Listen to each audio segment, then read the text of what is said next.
1 o'clock on today, the 12th of August, and this is the slot for the Budget Committee. And at this Budget Committee, we are continuing or completing our presentations on the various regions within the MIRO, within the Municipal Economic Review and Outlook, documentation and reports that have been provided and have been brought to the Budget Committee. I'm Leon van Wyk, the chair of this committee. I have received apologies from Minister Bartman, and I would like to welcome committee members as well as the team from Provincial Treasury. I think so that we can get underway, I'm going to just give members an opportunity just to introduce themselves, and then thereafter we can hand over to the team. I know HOD has also possibly had other commitments today, so but I do notice that there are quite a number of the Provincial Treasury team on board. So I think over to colleagues just to introduce yourself. I know Member Bryant has indicated to me that he is experiencing a bit of microphone problems for that he's trying to get resolved. So he might not be able to introduce himself. Over to everyone. Thank you.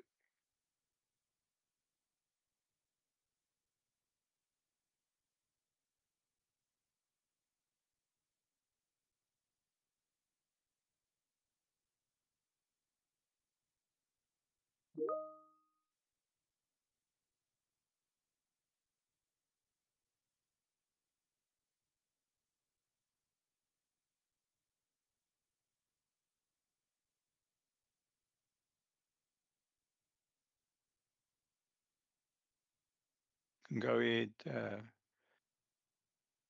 Ms. Asamusa.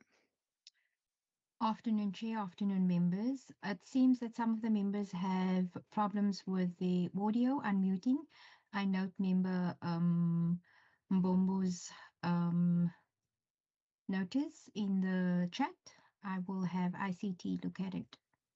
Okay, and I see Member Nkondlo's with us. You can introduce yourself, Honourable Nkondlo. Thank you, Chair. I'm Member Nomi Nkondlo, member of the committee. Thank you.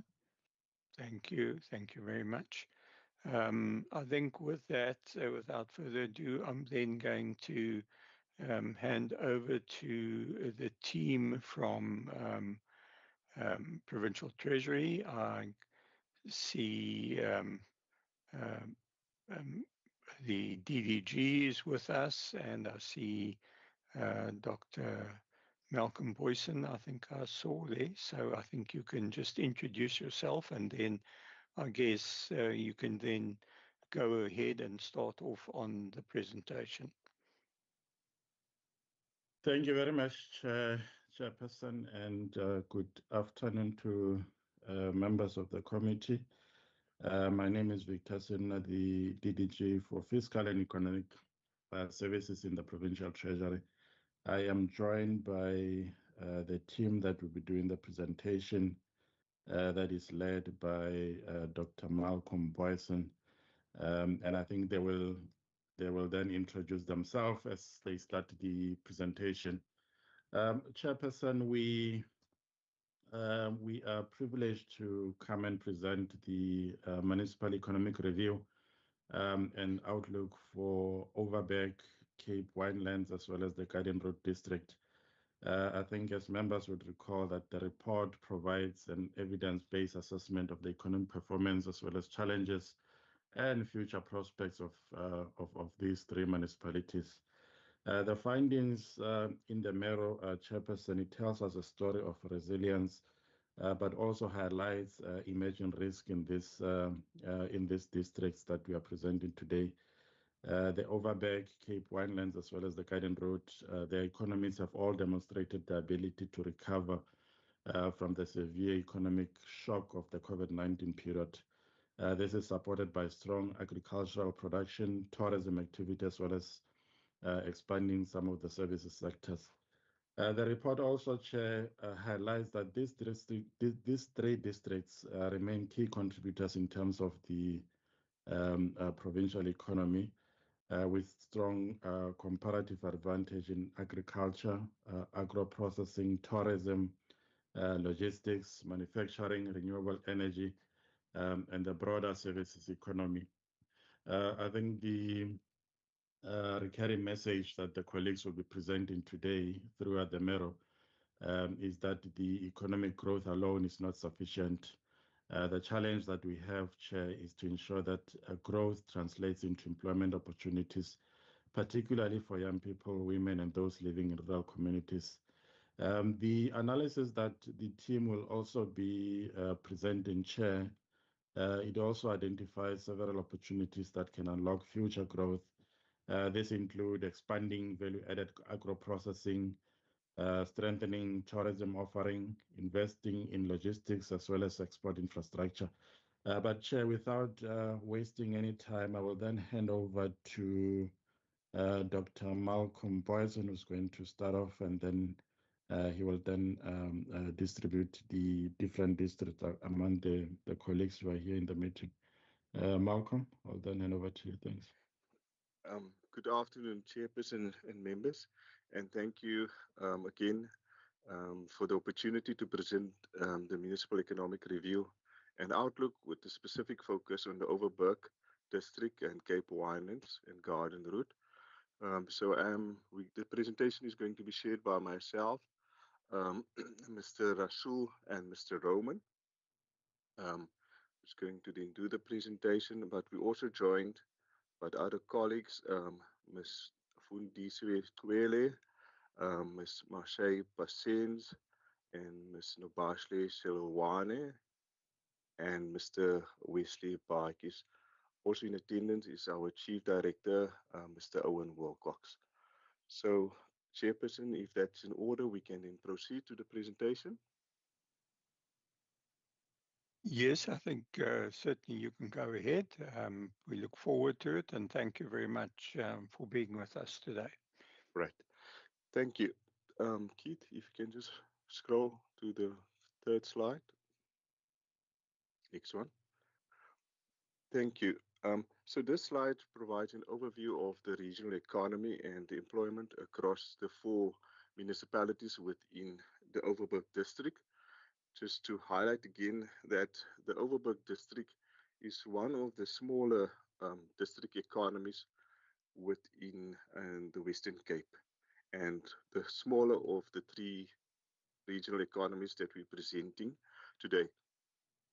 Within the district, the Theewaterskloof municipality is the largest contributor to economic growth, or to the economy of the district, generating about 13.5 billion rand in GDPR, and in supporting 62,200 jobs, making it the primary economic and employment hub.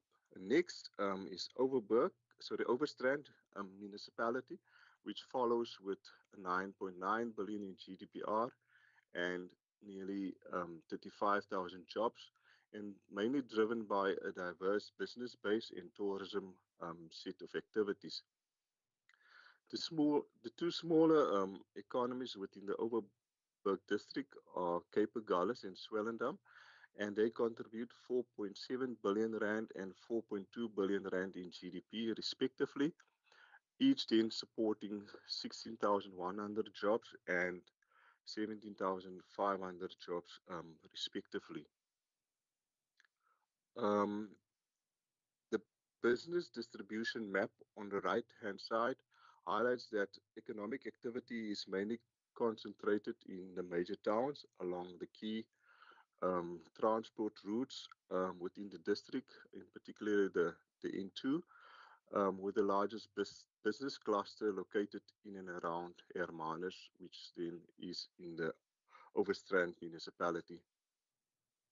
Overall, the district's economy is anchored by a few key urban centers, which then serves as the main drivers of employment, investment, and business activity. Next slide. So just following on then from last week's presentation, um, the the trend in this graph looks familiar to what we've presented last week. So it basically highlights then again that the economies within the Western Cape are connected, and they basically follow the same trend.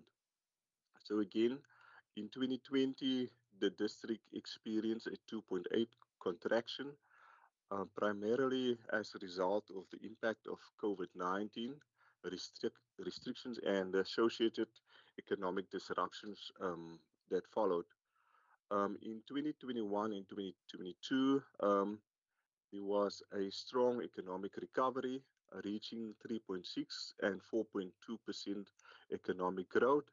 And in the main, this was supported by agriculture, tourism, construction, and logistics, and also increase in investment. Um, Growth remained positive in 2023, but the momentum slowed down as economic conditions became more challenging.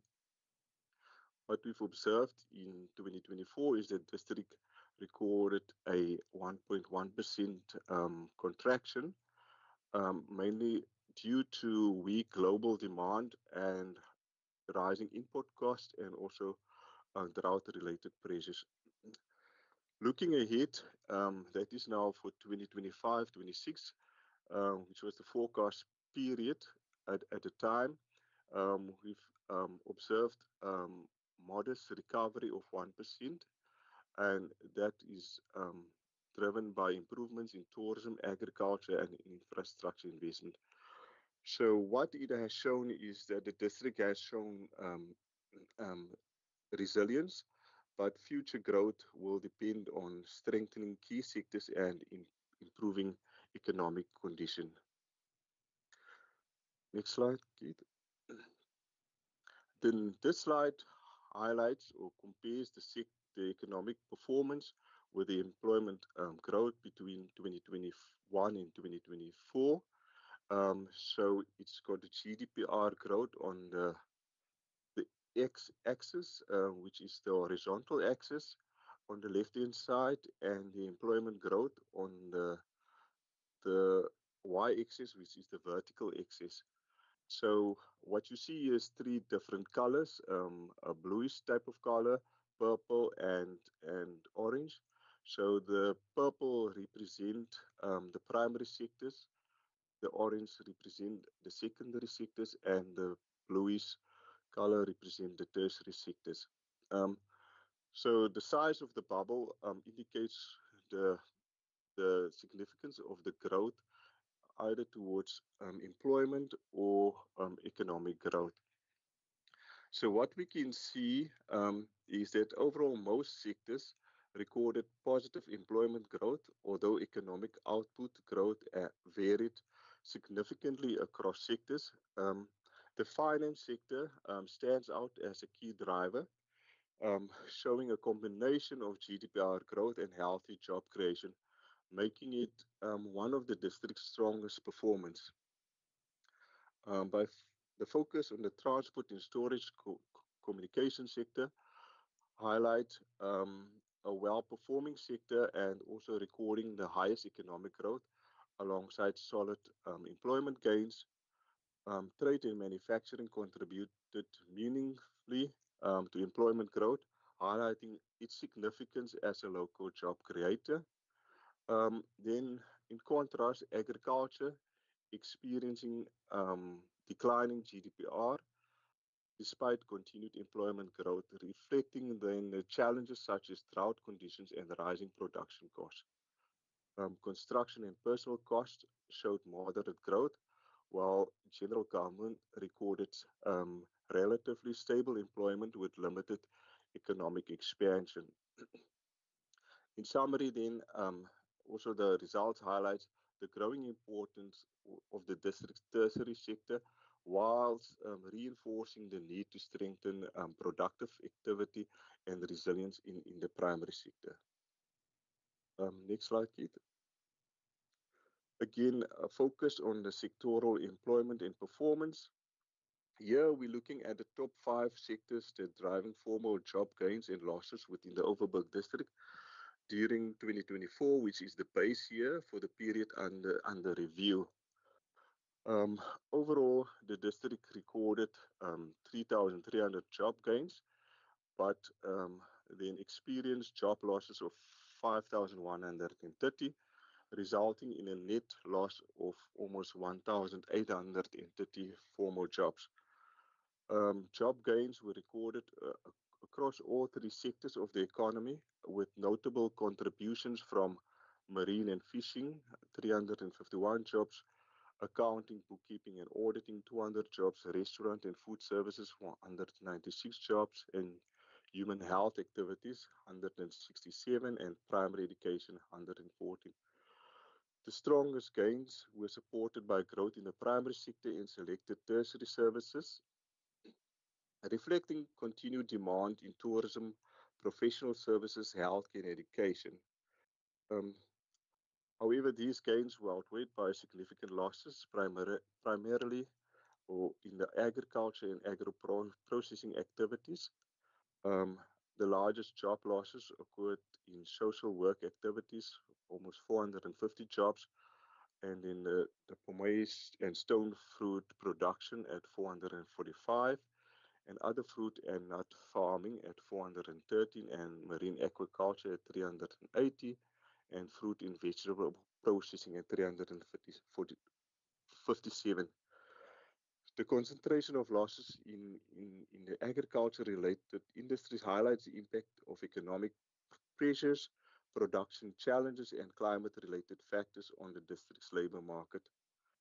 Here, the key takeaway is that while some service sectors continue to create jobs, the strengthening resilience and competitiveness in the agriculture and agro-processing sectors remain critical for sustainable employment growth within the Overberg district.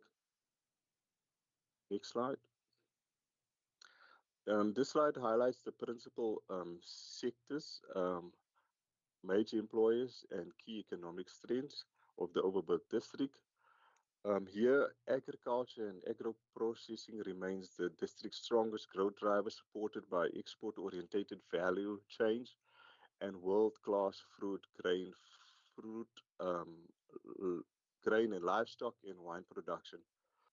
Tourism and renewable energies are emerging growth sectors and benefiting from the district's natural attractions, stronger visitor economy, and increasing investment in renewable energy projects. Wholesale, retail, and hospitality continue to provide stable employment opportunities across town, supported by tourism and local trade activity. The government, education, and health sectors remain important anchor employers, particularly in smaller communities, providing stable and essential employment. Some sectors remain under pressure, in particular manufacturing, which face challenges related to limited diversification, rising costs, and logistics constraints.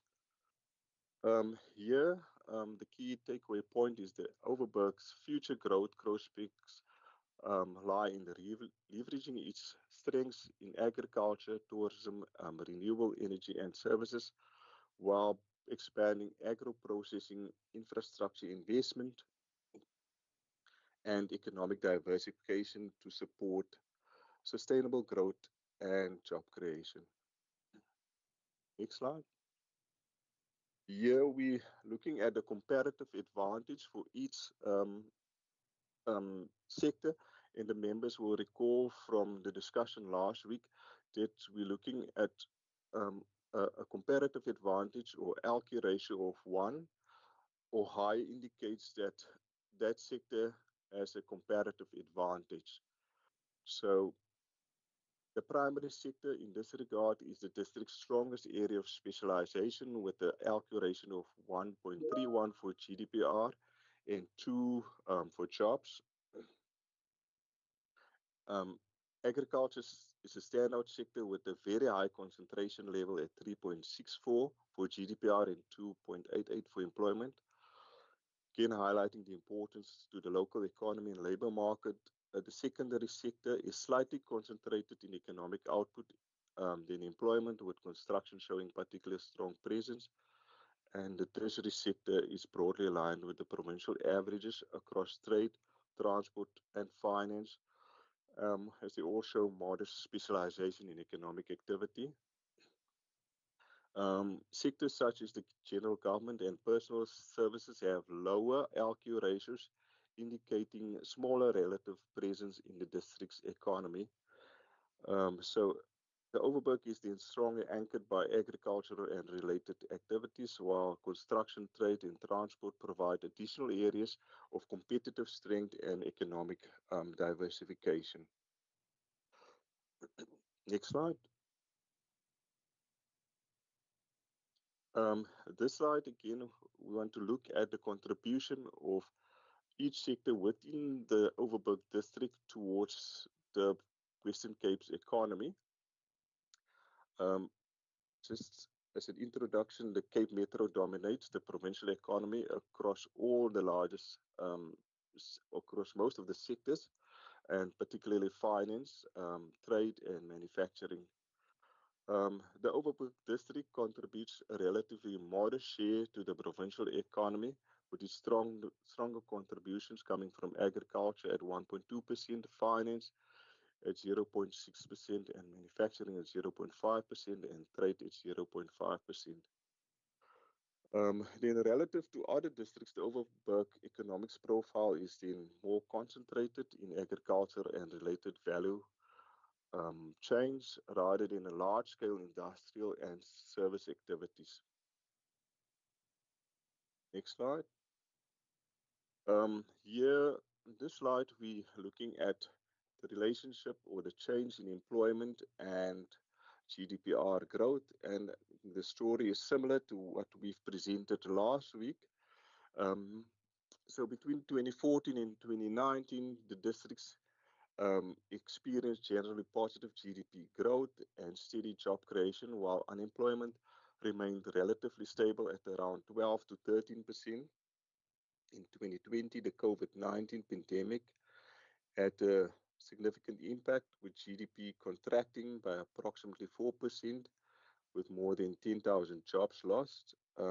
Strong employment gains then followed in 2022 in 2023, with over 8,000 and 7,400 jobs created respectively, then making a meaningful impact in the decline in unemployment. In 2024, economic growth slowed down sorry, to around 1%, accompanied by a loss of nearly 1,000 jobs, while unemployment remained relatively stable at just under 15%. So the district has recovered from the pandemic shock. Economic growth has moderated, and employment creation remains vulnerable to specific sector challenges and broader economic conditions. Next slide. Here we're looking at the growth sectors, the growth opportunities and employment potential. Agro processing and agriculture remain the district's key economic strengths, with opportunities in high-value exports, food processing and advanced farming technologies. Tourism, hospitality, and the marine economy continue to offer strong growth potential through nature-based tourism, whale tourism, and coastal investment. Renewable energy and the green economy present emerging opportunities in wind, solar, battery storage, and environmental services, creating skilled and technical jobs. Investment in logistics and export trade will support agricultural exports and strengthen supply chains through improved freight and cold chain infrastructure. Construction and infrastructure development, in particular water security, is key for the district to unlock economic growth, and the district is blessed with higher rainfalls compared to other districts, So also housing and transport can stimulate economic activity while creating employment across skills levels. Rising demand for government healthcare, education, and community services will further support job creation as the district's population then expands. Next slide. Here we're just looking at the SWOT analysis of the Overberg district. And again, the key strengths is agriculture, um, which is the powerhouse of the district. The N2, which is a key arterial for the district, linking Cape Town with the Garden Route. A strong export-orientated focus, well-established tourism brands, um, and then the opportunity for growing renewable energy investments. Further opportunities include agri-processing, diversifying the tourism economy into ecotourism and adventure tourism, and then extracting further value through investments in logistics and culture and infrastructure and exports. With regards to the weaknesses, relatively high unemployment and youth unemployment. These are persistent, and despite economic recovery, the economy is heavily dependent on climate sensitive activities, limited economic diversification, and in this regard, the manufacturing sector remains untapped, and there's also skill shortages and limited high value employment opportunities, specifically within the rural towns. With regards to threats, climate change affects all of us. The district is also affected. So there's climate change, droughts, and water scarcity. But also there's to mention again that the district has got the advantage of having higher rainfalls than other districts. The real opportunity is then potential is to then extract that value. Global commodity prices, weak national economic growth, and then the rising production cost. Slide. Um, Here is also just to summarize the key takeaway points in the matter with regards to the Overberg district. The district has shown some resilience and relatively diversified with agriculture as its base, with tourism and related services and emerging industry. Agriculture remains the district's key competitive advantage, contributing significantly to economic output and employment. Tourism continues to be a major driver of economic growth, creating opportunities across the hospitality, retail and accommodation and marine economy. Um, Renewable energy in the green economy presents opportunities for investment, innovation and job creation. Investment is improving, but it remains uneven across sectors and municipalities, highlighting the need for a targeted development initiatives. Employment growth has recovered since the pandemic, but remains vulnerable to economic shocks, specifically also climate risk and sector-specific challenge. Building skills and workforce capabilities will be essential to support future competitiveness and access emerging opportunities, and climate resilience is increasingly important for the agricultural sector, water security, and long-term economic sustainability. Next slide. And just to sum up in the Overberg district, specifically with the focus on policy planning and budgeting, um, reducing poverty and unemployment remains a central priority, requiring, requiring targeted interventions. The population growth will continue to increase, placing pressure on housing and infrastructure and health care and education and municipal services. Rising energy costs underline the importance of improving energy efficiency and investing in alternatives. Greater emphasis is required on self-financing infrastructure investment to address service delivery needs and support long-term economic development. Crime prevention and community safety remains critical for attracting investment to support tourism and improving the quality of life. Investment in skills development and education is also critical to align the workforce with the industry needs and emerging economic opportunities. And then better use of data and evidence-based planning will strengthen decision making and improve effectiveness of public spending.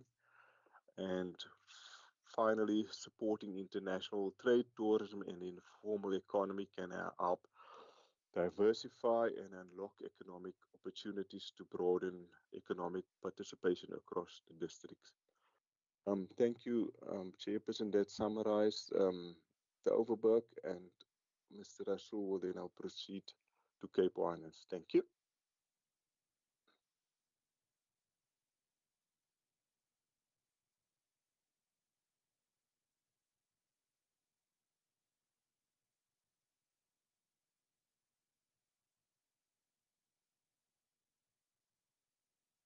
Thank you, Chair. I trust that I am audible.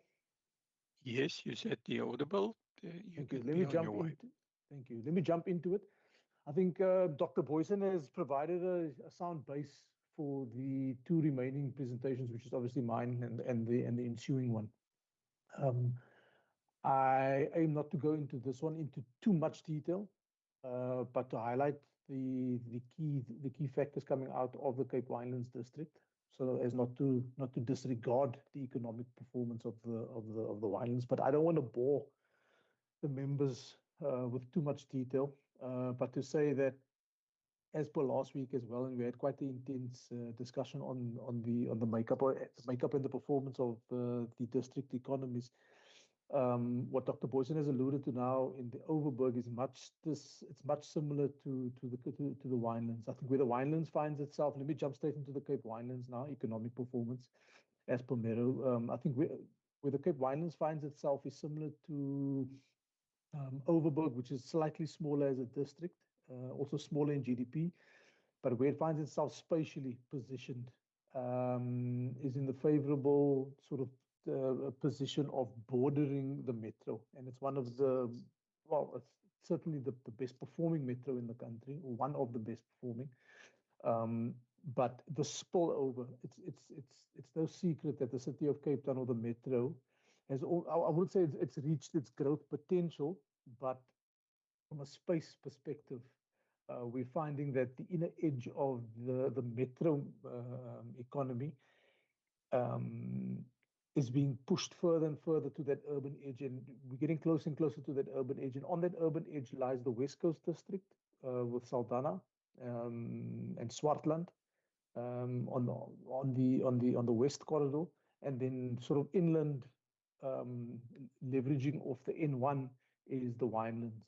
And I think that's where the Winelands finds itself as a favorable transition economy, moving from metro through essentially being a connector to the national economy as we move further and further up the Western Cape.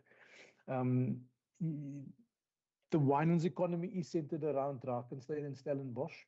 Drakensberg obviously having high net worth businesses and individuals from a lifestyle perspective, but also from a mature industry perspective. It is a niche market, the Drakensberg. And I am alluding to Paul and Franschhoek in particular, if we see what's happening over there. But it also has a burgeoning agriculture base. Same can be said for Stellenbosch. While the Langeberg has smaller economic base, but again, like the Overberg, it serves as a economic connector from the N1 to the N2 and all the wine valleys in between. And it also has its infrastructure linkages further up north into the Klinkaroo. So from that perspective, the Cape Winelands district is favorably positioned with the West Coast district and Swartland on its west.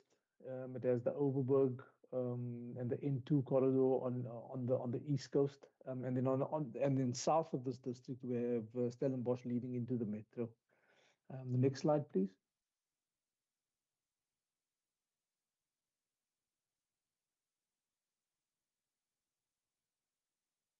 So I can navigate forward. So look, the performance of this has been much the same to the rest of the districts that we've covered already in this engagement with the budget committee. Okay, we have a V-shaped recession recovery from post-COVID. 2021, I always tell people that's artificial. Ultimately, where we want to be consistently is hovering at about 3%.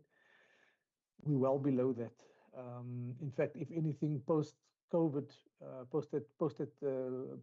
recovery of 4.7% in 2021, we're seeing a gradual regression in economic performance, much the same to the surrounding Western Cape districts. Growth is moderated in 2023 at about 1.6. 25-26 outlook is at 0.8. Again, this needs to be taken into context with the increased or the influx of job seekers into the province and into the Cape Winelands district. And all of a sudden, that 0.8% doesn't become 0.8% growth because the population for the Cape Winelands district is growing at a faster rate.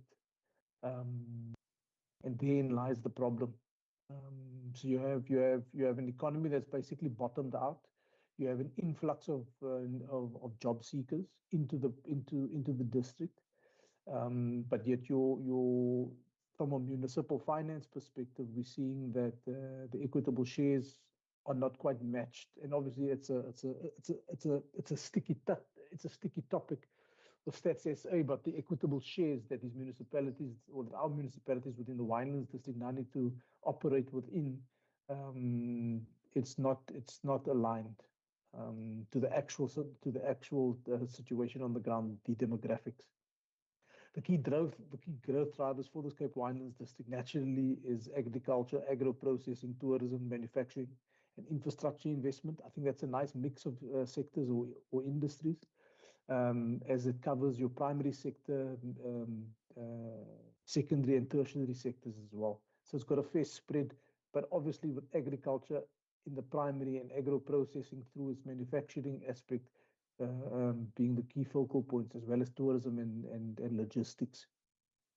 The key risks is much the same to the adjoining districts in the Western Cape, and that's water scarcity, energy costs, climate shocks, skill shortage is a big one.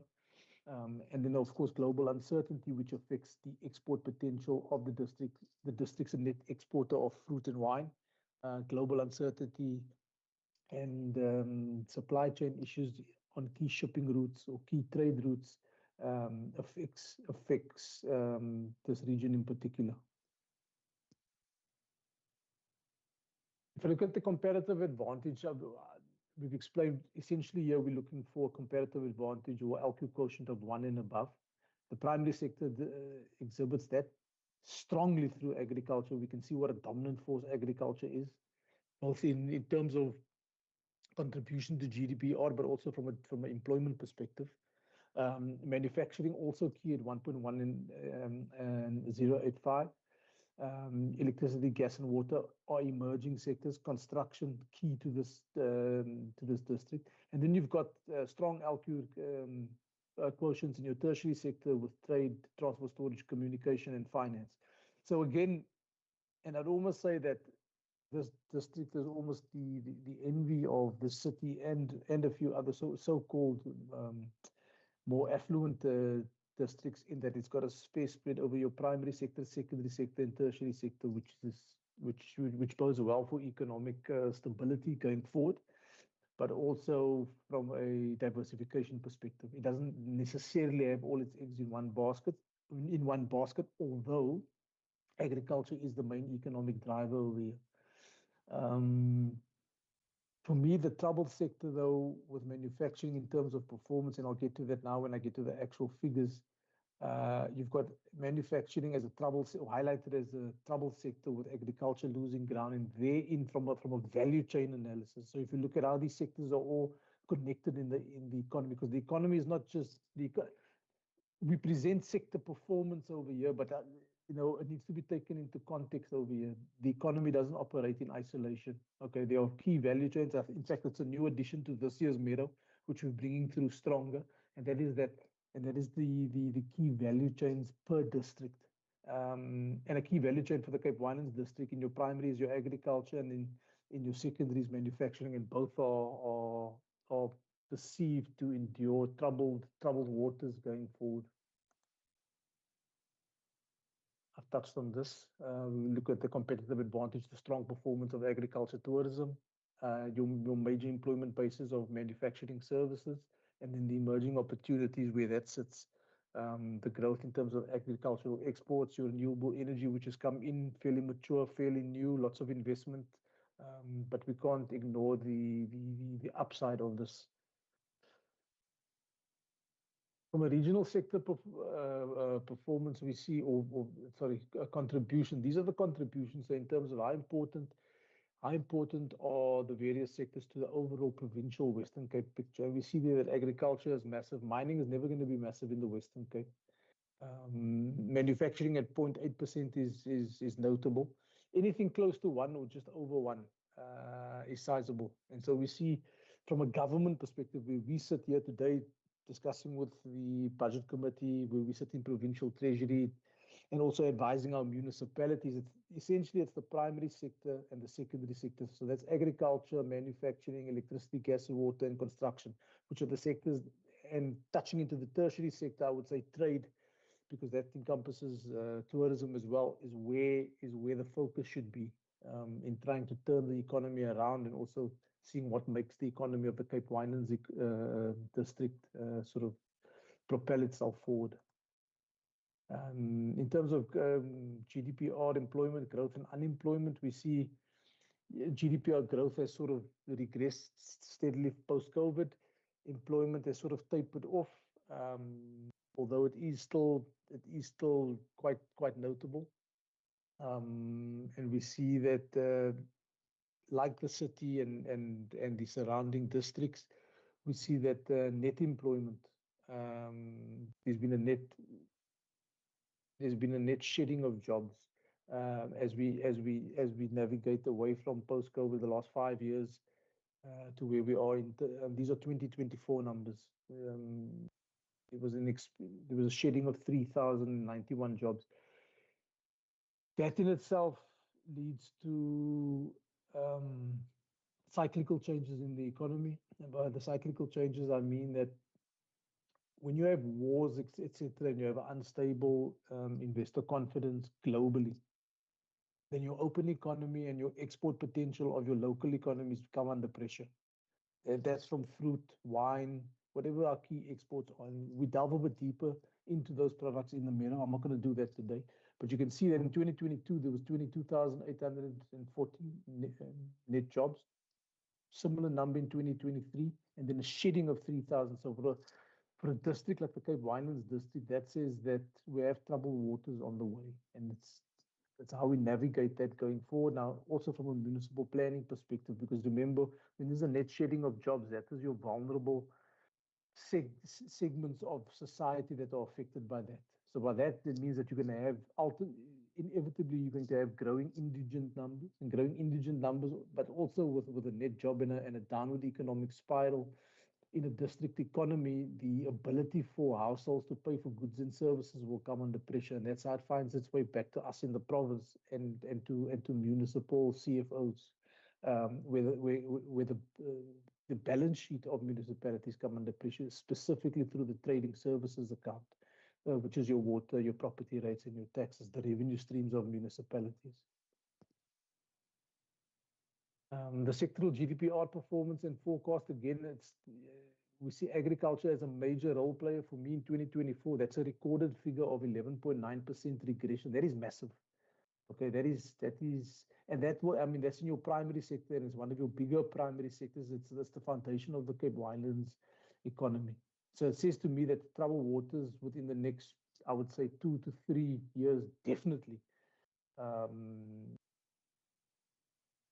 Cape Winelands district finds its and its municipalities will find itself in tough economic times, and certainly the vulnerable.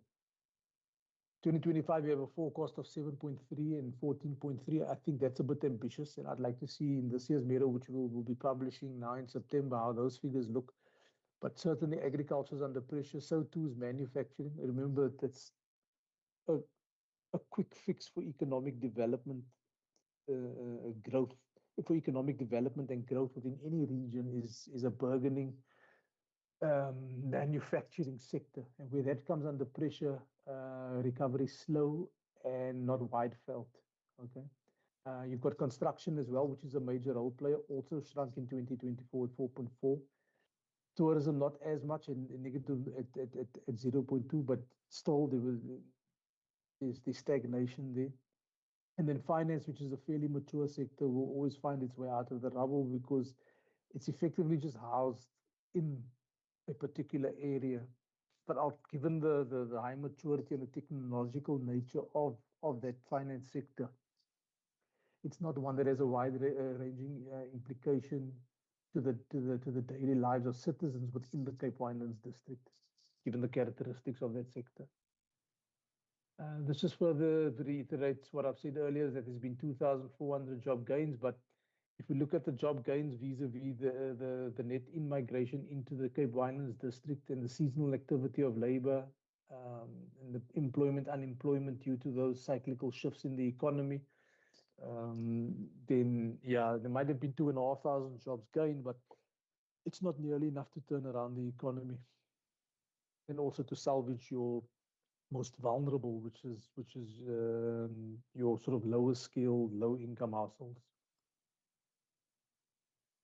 I'd like to close off or sort of finish off to say, look, if we had to have a general SWOT analysis on the strengths, weaknesses, opportunities, and threats, we've got a globally competitive agricultural economy. Again, infrastructure is absolutely key. And I know last week I harped on about the airport and ports. It's how quickly and efficient and cost effectively we can get goods from primary sector, from farming, from the ground to market, which will determine the overall competitiveness. On the face of it, it's globally competitive. From an agricultural economy perspective, however, the sector, the agriculture, agro-processing, and the export potential of it remains under threat. And so whatever policies from a provincial standpoint and municipal standpoint that we design and ponder upon, this needs to be taken into context. There's a strong and diversified manufacturing base. It is underperforming, but it is strong and diversified. Internationally recognized tourism. We live in a beautiful part of the world. There is a high investment attractiveness, and I said those are in the high growth nodes of Stellenbosch and Drakensberg. You just have to look at property prices over there and the average growth in property prices, especially of affluent households. That does cause a income inequality question from your Gini coefficient in terms of the gap between the haves and the have-nots, but it doesn't take away from the high investment attractiveness of the region. Strong export capability, which could be further strengthened. Again, I always harp on about trade corridors. So if we get Saldanha Bay Port, for example, fully functional, and we create a corridor running through the west coast from Saldanha into Swartland into the winelands, that increases the strong export capability. These are the things that we should be exploring from an economic catalytic perspective. Diversified economy with agriculture. The weaknesses I've touched on. There is a high dependence on agriculture. Seasonal employment patterns are not ideal for poor and impoverished households. It leads to greater socio-economic inequality. There are infrastructure capacity pressures both from a human settlement perspective, and especially in your informal settlements and your informal sector. Skill shortages have been highlighted across the board, not only in the winelands, but it's certainly an issue in the winelands.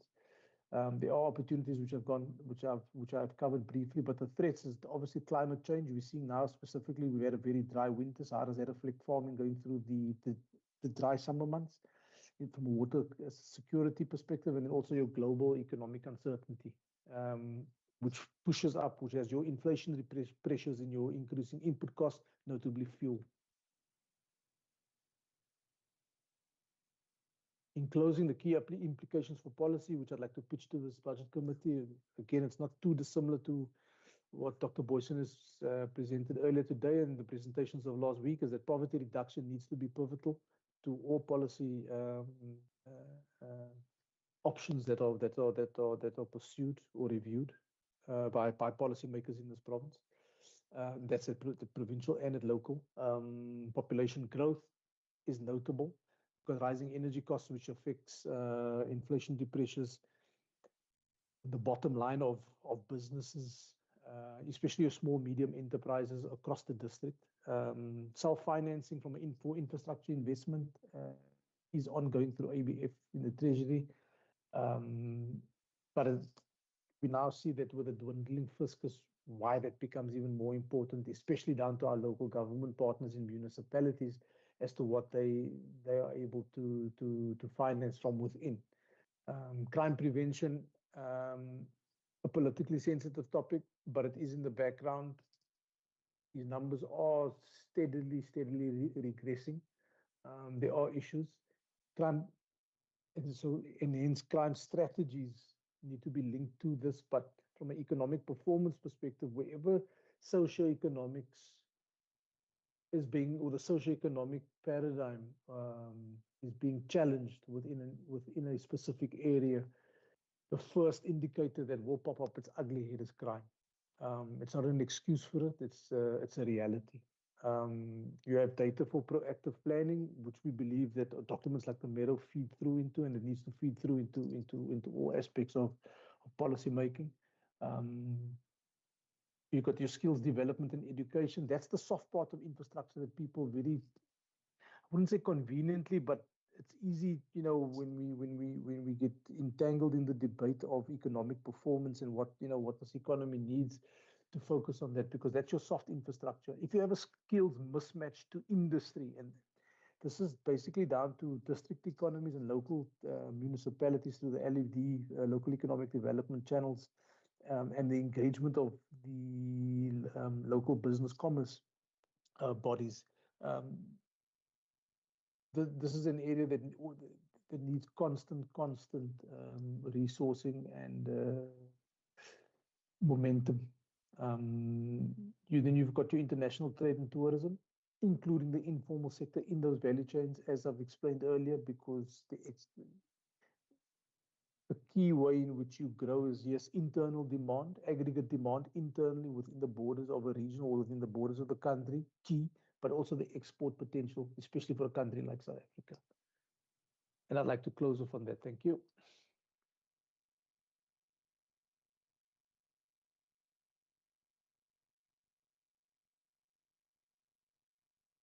Thank you. We can move straight into garden route.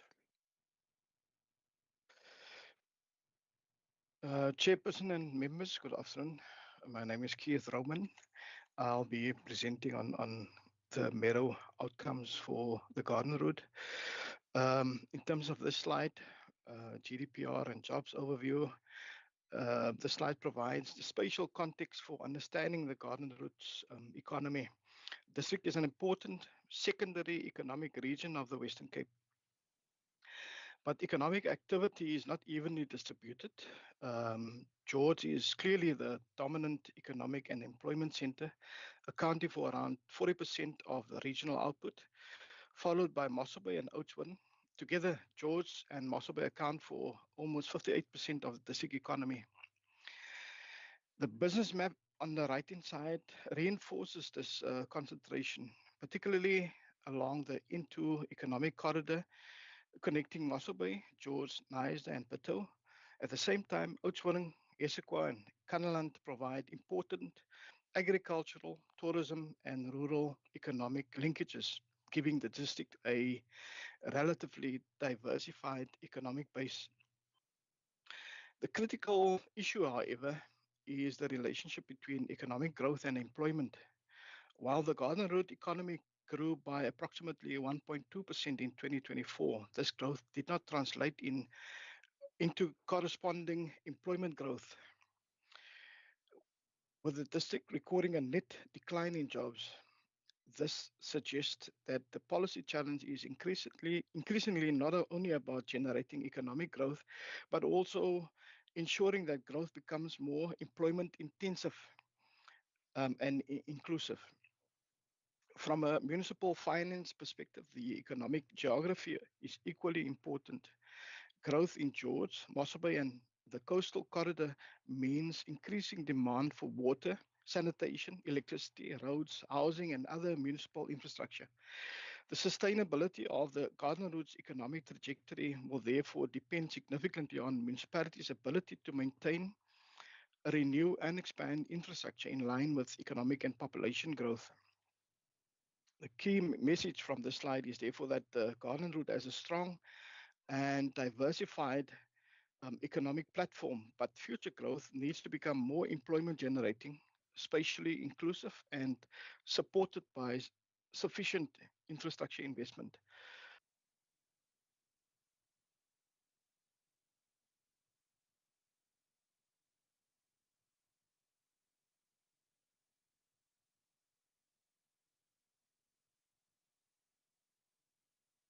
We seem to have lost sound there.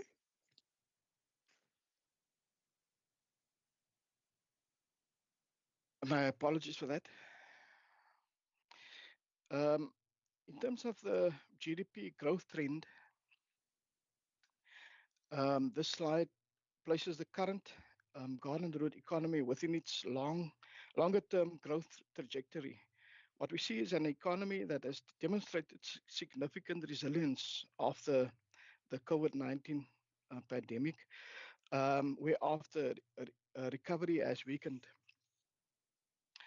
The economy has contracted sharply during the pandemic before recovering strongly between 2021 and 2023 as tourism, trade, finance, and other services normalized.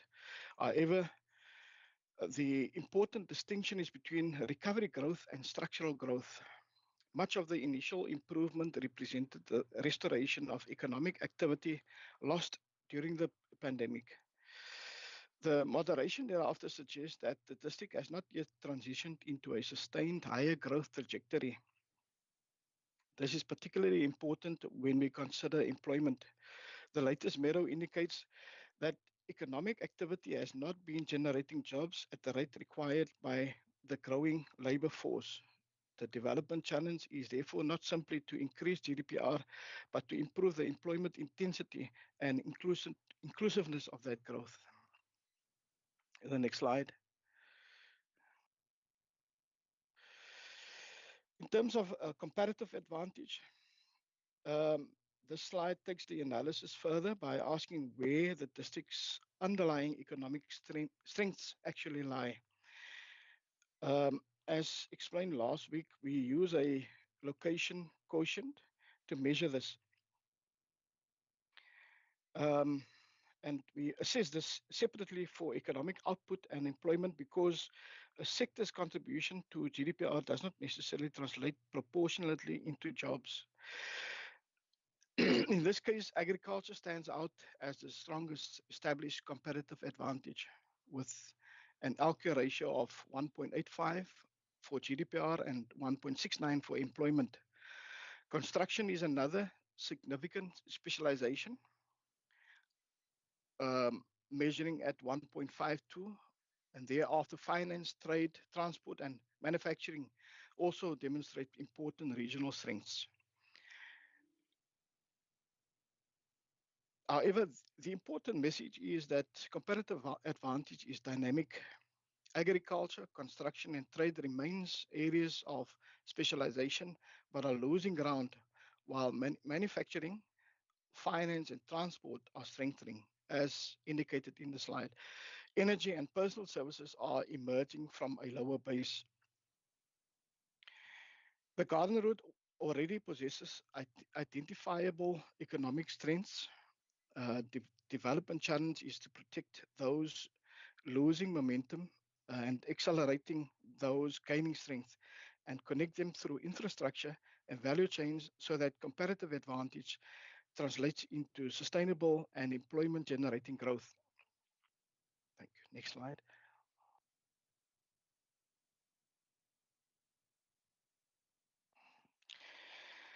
In terms of principal sectors, major employers and strengths, this slide brings together the economic story presented in the preceding slides. We have identified where the Garden Route has comparative advantages. Previously, this slide shows how those advantages translate into productive sectors, employment bases, and future growth opportunities. The district has diversified economic foundation. Its established strength lies in agriculture and forestry, tourism and coastal economy, manufacturing, and its strategic location on the N2. These activities support wider value chains extending into agro-processing, timber products, hospitality, retail, logistics, construction, and business services. The sectors that generate the greatest economic output are not always the sectors that generate the most employment. Government and community services remain important employment stabilizers, while trade, tourism, manufacturing, and particularly construction provide important pathways for labor absorption and SMME participation. The next development challenge is therefore not simply to grow existing sectors, but to deepen the economic linkages between them. Agriculture needs to connect more strongly into agro-processing, forestry into higher value manufacturing, tourism into local suppliers and SMEs, and the ocean economy into marine engineering, manufacturing, and logistics. The next slide. In terms of the regional sectoral GDPR contributions, the slide changes the perspective slightly. The previous slides looked at the Garden Route economy from within the district, its sectoral strengths, comparative advantages, and employment base. However, we position those sectors within a broader Western Cape economy. The percentages should therefore be interpreted as the contribution made by each region and the sector to total Western Cape GDPR. On that basis, the Garden Route's strongest provincial contribution is clearly agriculture, forestry, and fishing, contributing approximately 1.4 percentage points to provincial GDPR. This represents roughly 1/5 of the province's agricultural, forestry, and fishing output shown in the table and confirms the comparative advantage identified in a previous slide. Within the tertiary economy, finance contributes approximately 1.1 percentage points and trade around 1.0 percentage points, followed by personal services and government. These figures reflect the increasingly service-oriented nature of the Garden Route economy. Manufacturing, transport, and construction make smaller direct contributions to provincial GDPR, but their strategic importance is greater than these percentages alone suggest. Manufacturing provides opportunity for value addition, transport connects producers to markets, and construction creates employment while expanding the infrastructure capacity required for future growth. The next slide. In terms of GDPR, employment growth and unemployment, this slide brings together three indicators that we need to consider simultaneously: economic growth, employment creation, and unemployment. The central question is whether growth in the Garden Route economy is translating into sufficient jobs. Over the decade, that relationship has been uneven. Before COVID, the district generally recorded positive economic growth, but job creation fluctuated considerably. The pandemic then produced an exceptional shock with more than 20,000 jobs lost in 2020. Importantly, when economic growth recovered in 2021, employment did not immediately follow, illustrating that output can recover considerably faster than the labor market. The strongest labor market recovery occurred in 2022 and 2023, when approximately 24,000 jobs were added across the 2 years. However, 2024 presents a warning signal. The district economy grew by approximately 1.2%, but nevertheless lost 3,163 jobs and recorded unemployment of 20.2%. Okay, the next slide.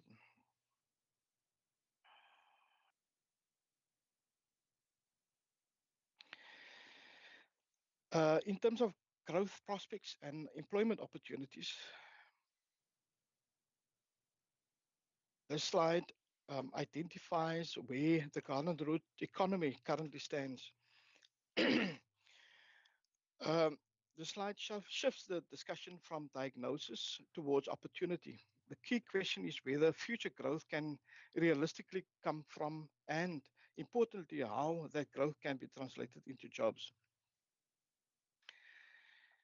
The Garden Route does not need to build its future economy from scratch. It already has established strengths in tourism, agriculture, and forestry, manufacturing, construction, and the coastal economy.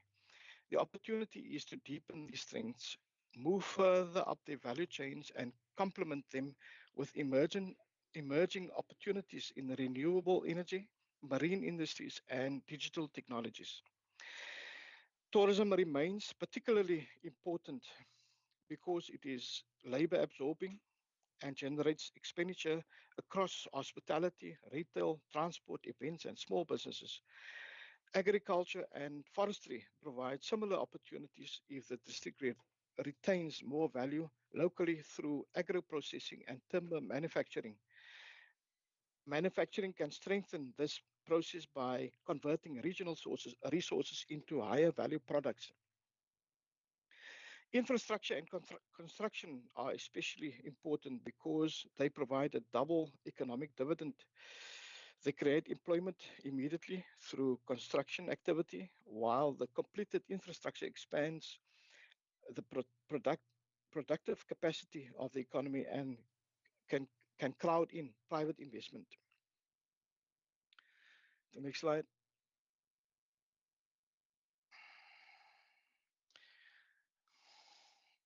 In terms of sectoral GDP performance and forecast, this slide brings together the recent performance of the Garden Route's major sectors and outlook for 25 and 2026. The important message is that the headline growth rate masks very different sectoral trajectories. The productive sectors present a more mixed picture. Manufacturing is expected to recover gradually, which is encouraging for economic diversification and value addition. Agriculture experienced a significant contraction in 2024, followed by modest recovery in 2025 and a strong rebound forecast in 2026. The 10.7% agricultural forecast should, however, be interpreted largely as a recovery from depressed base rather than a new long-term growth trend. The principal area of concern is construction, which contracted by 6.7% in 2024 and is expected to remain in contraction through 2026.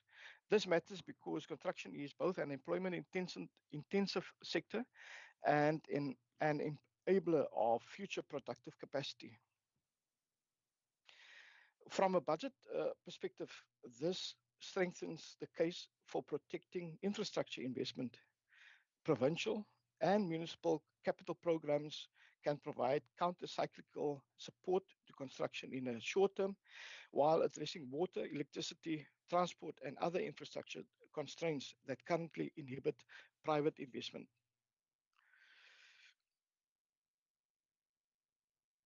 Next slide.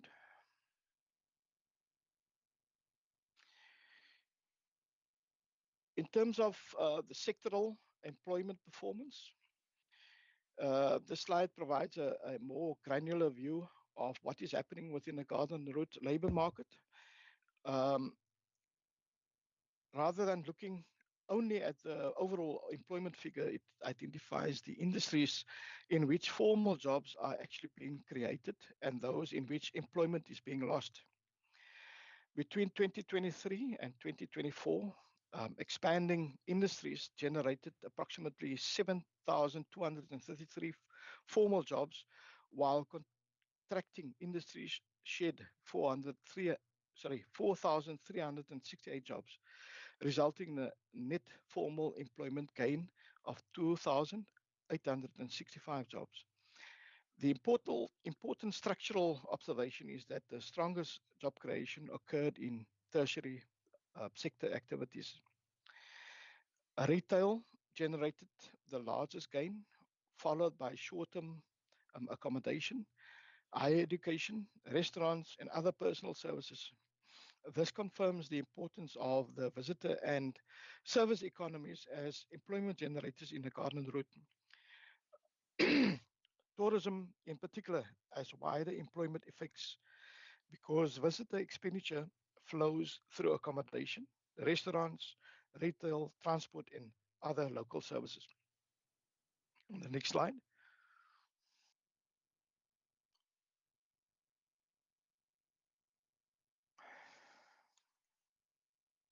In terms of the SWOT analysis, the key message is that the Garden Route is a diversified and resilient economic base.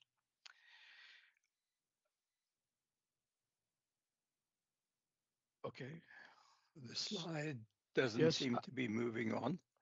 Oh, Okay. there we are. Thank you. Okay, thank you. The key message here is that the Garden Route has a diversified and resilient economic base, but its long-term growth prospects will depend on how effectively it addresses infrastructure, skills, unemployment, and climate-related constraints. The district strengths are anchored in tourism, agriculture, forestry, manufacturing, and business services, supported by its strategic position along the N2 and its growing renewable energy potential. These provide a relatively broad economic base and reduce dependence on any single sector. At the same time, important structural weaknesses remain. Unemployment is still high, particularly among younger and lower skilled workers. Tourism remains seasonal, and shortages of technical and engineering skills constrain expansion. Growing infrastructure backlogs, water security pressures, and spatial inequalities are also limit the extent to which economic opportunities are shared across the district.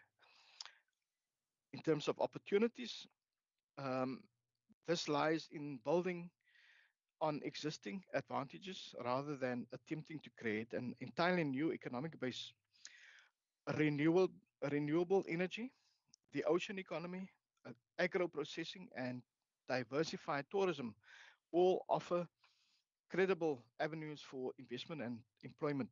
The Garden Route can also benefit from continued migration if population growth is converted into investment, entrepreneurship, and demand for higher value services. The main threats are increasingly interconnected. Climate change poses risk to agriculture, tourism, water security, and infrastructure, while national and global economic uncertainty can weaken private investment and visitor demand. Aging municipal infrastructure could further undermine competitiveness if maintenance and renewal does not keep pace with economic and population growth. The next slide. In terms of takeaway points in the Mero for the Garden Route, the central theme is that the Garden Route economy is diversified as a resilient regional economy, but sustaining that resilience will require deliberate investment and management of emerging risks. Tourism remains one of the district's stronger strongest competitive advantages, supported by its natural assets, an established visitor economy. At the same time, agriculture, forestry, and manufacturing remains important productive sectors, providing opportunities for greater value addition through agro-processing and related value chains. Then the last slide.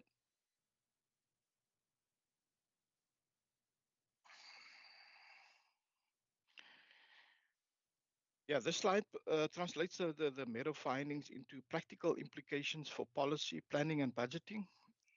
The central message is that economic development cannot be addressed through isolated interventions. Population growth, infrastructure, energy, skills, poverty, safety, and economic competitiveness are increasingly interconnected and therefore require a coordinated response.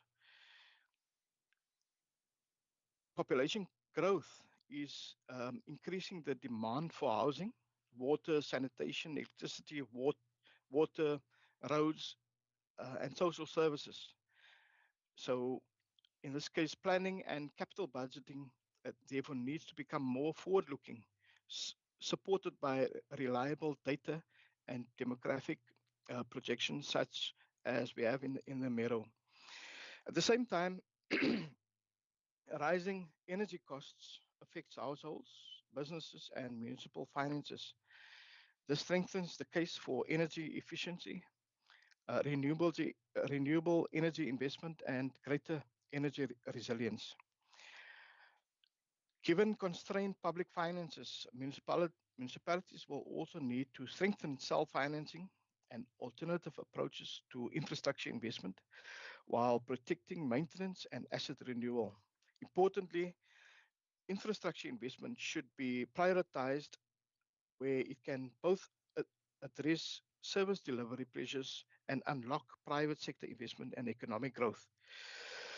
Finally, economic development must translate into broader social outcomes. Poverty reduction and crime prevention are not separate from economic policy. They influence labor market participation, investment confidence, tourism, and the overall effectiveness of the garden route. Thanks.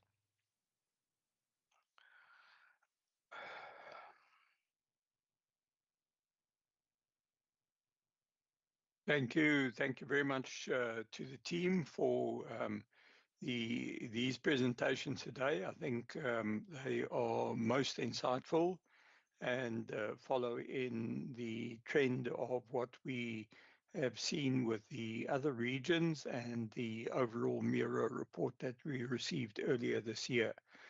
And, certainly they provide us with a fair amount of areas where some further thought is needed, and we also can see the level of concerns that we have, captured, whether they're within the weaknesses, whether they're in opportunities, whether they are in the threats. So I think those are most valuable, and I think I'm firstly going to hand over to committee members who may wish to make input, ask questions, or any comments that they may have. So I think if you could raise your hands there, then we can certainly deal with those questions.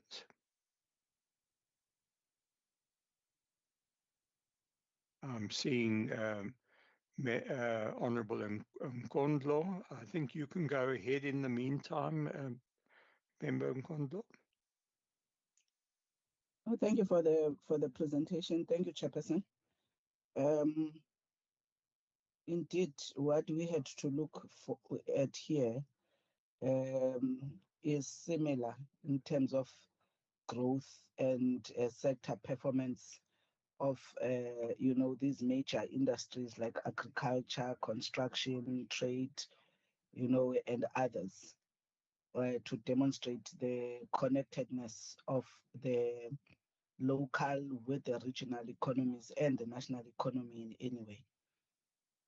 One is actually, Chair, interested to understand, because one of the things that I think was raised by one of the presenters is actually looking at the growth projections of our economies.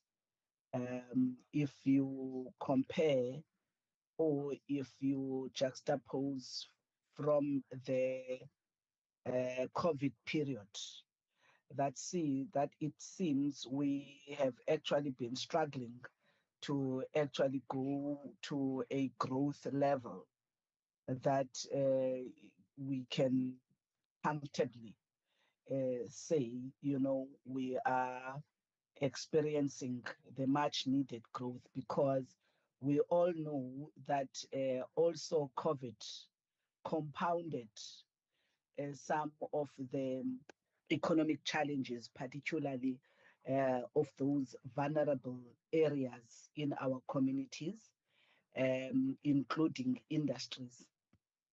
And with that said, Chair, I'm very worried, and perhaps would want to hear from the colleagues that the 4 to 6% growth projections we made for the G4J, if we consider what we are seeing in the individual local economies through this marrow, and also the overall provincial economic performance, is it something that is attainable? Given that we would have projected, to reach levels of 4 to 6% by 2030, that is in the next sort of four years, actually. Are we going to be able to sort of attain such growth targets? That's the first one. The second one, Chair, actually, with that, maybe colleagues can explain, because one was just looking at the 2025-2026 outlook, and I looked at all the six, given the fact that we're doing the three in addition to the previous one. And I see that in the main, I think the highest growth we've seen is 1.2 from sort of the city of Cape Town, the West Coast District, including the Garden Route, with others around, hovering around 0.8 percent growth projections. And perhaps you can therefore explain, this is after, I think, the dip of 2024.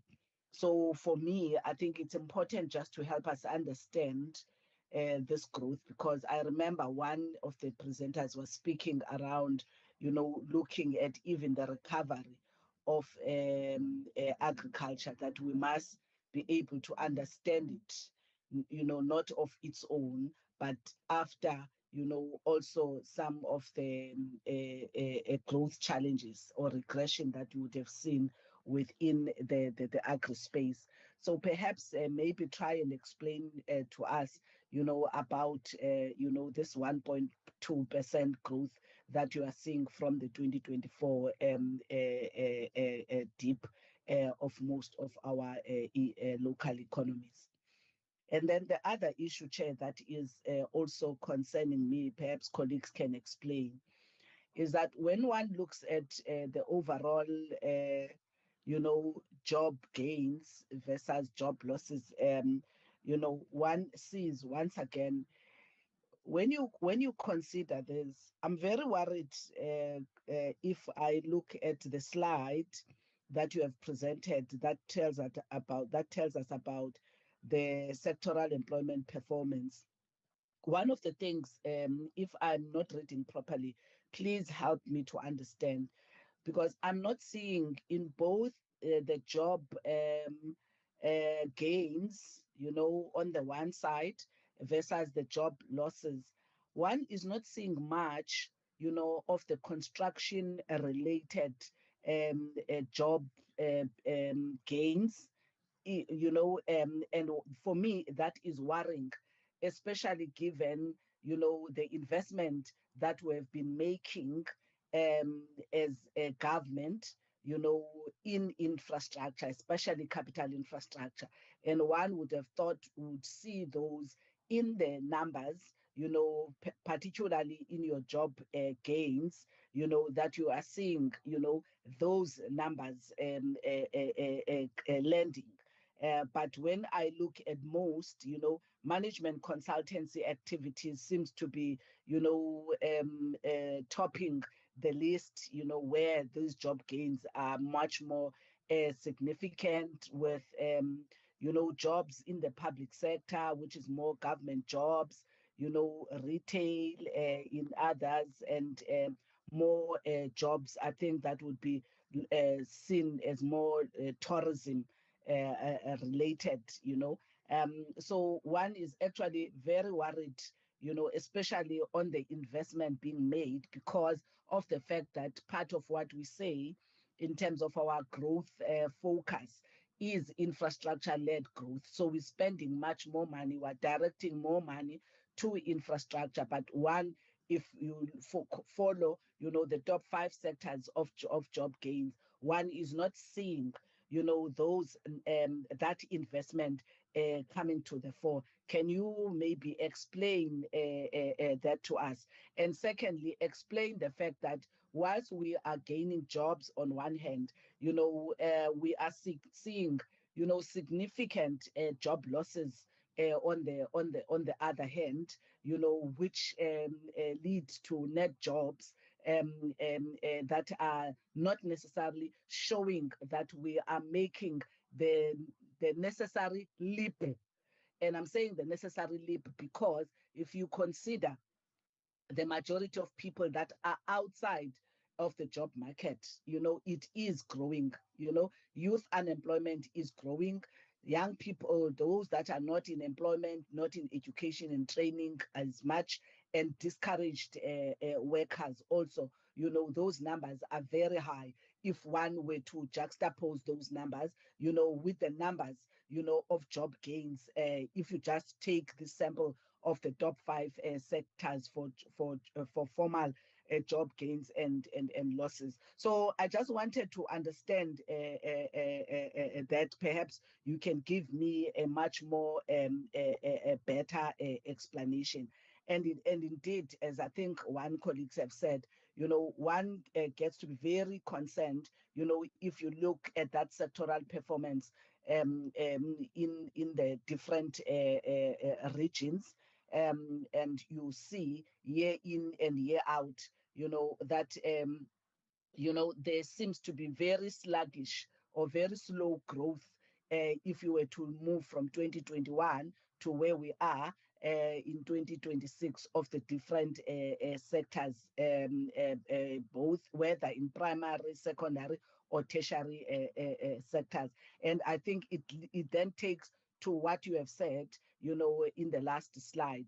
And for me, I would want to understand what is that big bang that is required to really, you know, jumpstart our economies, because we are sitting, I mean, we're listening earlier in the morning in the Economic Development Department from West Grow and also from DDET around the industrial development strategy that they are putting together. And one is not sure whether this particular conversation is getting there, especially as my last comment, I think, on the issues of skills development. Because if you look at skills development and education, you know, and you go into these sectors and you look at the jobs, somewhere, somehow, what is being done in terms of programs is showing a huge gap between what is in the sectoral performance, what is growing, where are the job losses, and when one looks at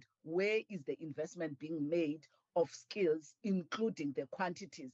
Quantities are very low, but sometimes those quantities are very far and wide from what, you know, is said to be the areas where indeed there is growth projections, to a point, which is what we're discussing in the morning, that you've got these big energy projects, you know, especially the renewable projects that are coming into our local economies, which are not gaining traction because the local people are not necessarily skilled in those type of sort of disciplines. It could be engineering, the type of technical skills, to put up a wind farm, for example. And those are jobs that are paying a lot and could actually do much in terms of, changing the socio-economic conditions of those households, let alone contributing to the revenue base of the municipalities. So somehow from where I'm sitting, it's like, these things are not necessarily the centrifugal effect, does not necessarily arise. And this is where when you look at this type of data and this type of research, one wonders whether these things are just nice to haves that we're discussing here, but indeed in terms of this type of conversation I'm raising on just the skills, that at what point are you seeing a big investment, around renewable energy skills at local levels where there are these renewable projects taking place? You are not seeing, so you're seeing even a mismatch in terms of investment decisions, or skills development investment decisions, versus what is supposedly presented here as opportunities. So where is the conversation being missed? I think that is one thing that one also wants to understand, so that one's voice can better make a better impact, within the space that we're sitting in. Thank you so much.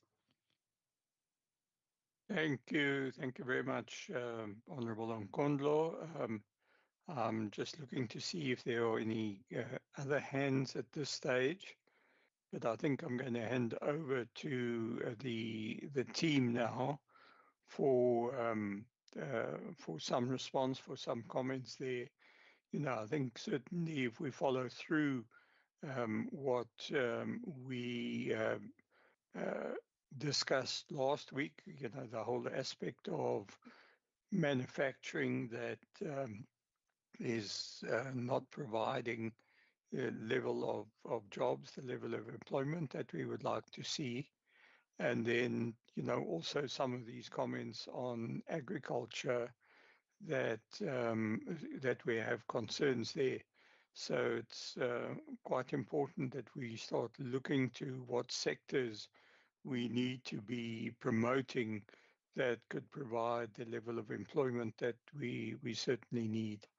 Okay, I think over to the team for responses there. Thank you, Chair. I'll just apologize quickly for Mr. Victor Senna, who's had to attend a separate meeting, a cabinet subcommittee. So, my name's Owen Wilcox, and I'm the Chief Director in this unit. So I'll respond, and I think I'll ask the rest of the team to come in as well. But thank you, Honourable Nkondlo.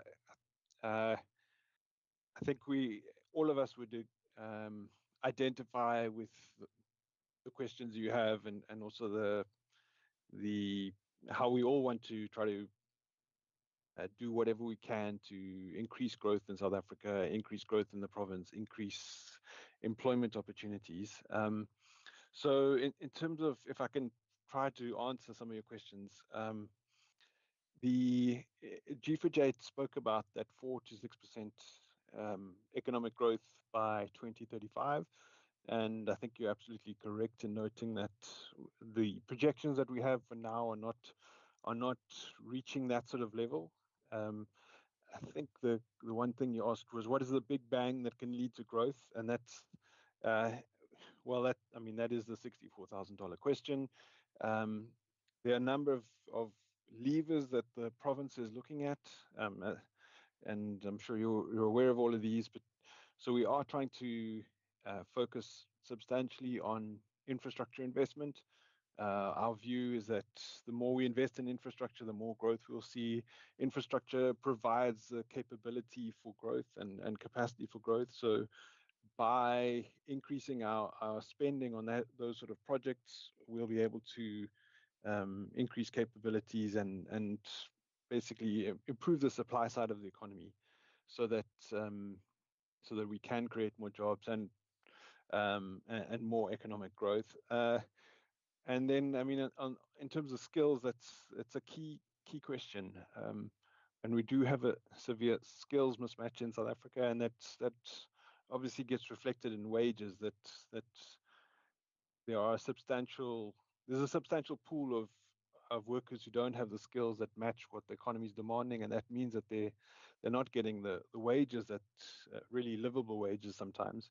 And then on the other side, you see a fairly small pool of skilled labor that gets fairly good salaries. So it is something that needs to get worked on.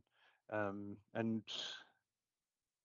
yeah, I mean, at the moment, the only tool we have is the trickle down, which is the workers who are earning those good salaries will spend their money in the local economy, and that will lead to extra demand, which will in turn lead to further increases in employment and wages. It's that mechanism doesn't always work as well as we'd like it to, and it really is something that needs to get looked at. And we do need to be providing more skills, especially to those who are unskilled at the moment. Another question you asked was about the lack of construction-related jobs. Actually, I was having this exact same discussion with colleagues this morning. Is that we don't see that what we expect to see in the construction, the numbers. We think that there should be. I would be expecting more economic growth from the construction sector, but the GDP numbers from Stats SA actually show that construction is declining, even in the Western Cape, where we'd be expecting it to be growing quite strongly. And similarly with the jobs numbers, it's excuse me, sorry, we're not seeing that in the data yet. It is something we need to look into. So I wish I had an answer for you on that one, but we don't have an answer yet, and it's something we need to look into, and perhaps we can come back to you with an answer at some stage.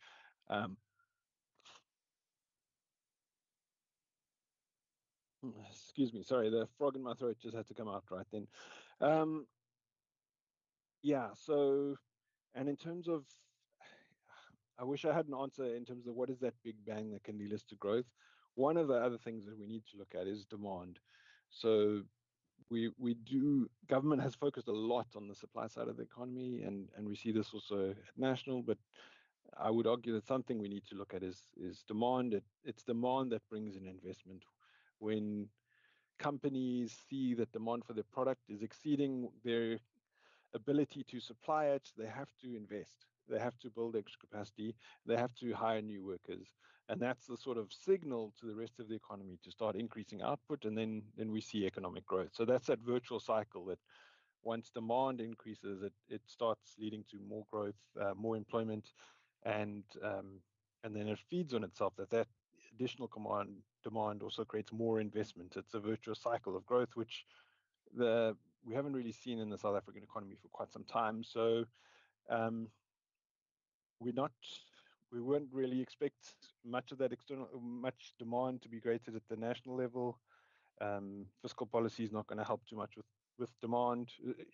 If you think about demand, it's got to come. There are only really three options. So it's monetary policy, fiscal policy, and external demand. And in the Western Cape, we can't use the two main levers for growth, which would be fiscal policy and monetary policy. So we can't change interest rates, and we don't really have the ability to borrow a lot of money to create demand. We can do some of that, but it's not on the same sort of level as the national government. And then the external demand is really our main focus. So that is, can we create exports, and can we keep on exporting more from the province? We've seen a lot of that from the agricultural sector, but it's definitely something that we need to get more of. And if we're able to do that, if we're able to get more exports, we should be able to get to much higher levels of growth. But obviously, we'd agree that we don't have sufficient growth at the moment, and that we need to create higher levels of growth and much higher levels of employment growth as well. I don't know if anyone on the team wants to come in on that. Oh, and thank you, Owen, for the response. And maybe just also to add, I think to come back to the question on the 1.2% growth for the city of Cape Town, um, I think the key binding constraint in 2024 was still the electricity challenge that we've experienced. So from time to time, we are being confronted by key binding constraints, and the electricity or energy crisis that we've experienced was a key binding constraint that affected not only the city of Cape Town but the economy as a whole. So with that also, once we then address the energy crisis, there was a new crisis that emerged, and that was the international crisis in terms of the geopolitical challenges or confrontation that we've experienced, and also then the, the the geopolitical tensions, and then also the tariff increases that the US then also subsequently imposed on South Africa and across the globe as well. So a combination of internal factors and external factors hamper the growth prospects of the country and in the local economies, seeing that South Africa is a small and open economy. So we really affected by what happens externally and also internally. So if you had to ask me again, what can be done to get the economy kick-started is to remove all binding constraints. We've made the right policy shifts in terms of Project Vulindlela, and we've seen the results in that regard. As a result, we've seen interest rates also coming down over the past year or so, and that has also boosted confidence. And with the low interest rate, companies and people have started to invest again into productive assets and also into homes. But subsequently, what has also transpired, inflationary pressures has crept in again, and which then forced the Reserve Bank also to follow a hawkish approach. So there's really a combination of factors that impact on our growth prospects.